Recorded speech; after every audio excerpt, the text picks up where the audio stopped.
chuộc lệ ta xích ni e môi tên a lệ ta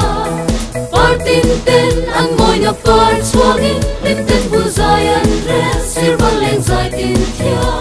để dài môi nè bên mùa lung tung sông tiền lên nè lo mà say long ro là dài vori per khoang lệ rim môi tên rim mà dài vori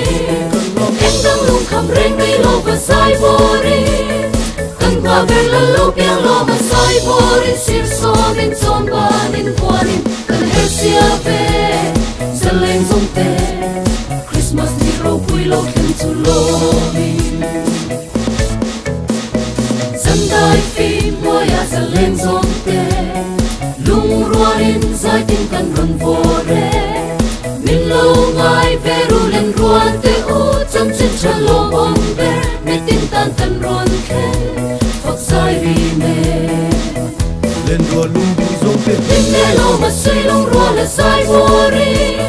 per khoang lệ rim môi tên rim mà dài vô ri em đang lung khăm reng đi lo và dài vô ri cần hoa về là lâu biang lo mà dài vô ri sim so nên chọn ba nên qua nên cần hết xia về dần lên sông tè Christmas đi râu quy lo khen tu lo mi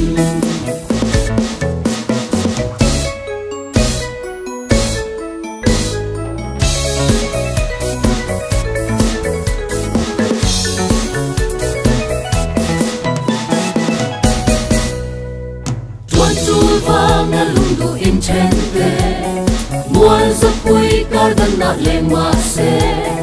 Christmas ni alo her chua chang in la mang lệ dài re la lung du in ton lệ ni an va vel chi lên rùa lung tung sông tiền in lệ lo mà say long ro là dài vô ri per khoang lệ rim môi tên rim mà dài vô ri anh đang lung khăm reng đi lo và dài vô ri cần hoa về là lâu biang lo mà dài vô ri sir so nên chọn ba nên qua nên cần hết xia về giờ lên sông tè Christmas ni râu quy lo khen tu lo mi cần hết xia về giờ lên sông tè Christmas ni râu quy lo khen tu lo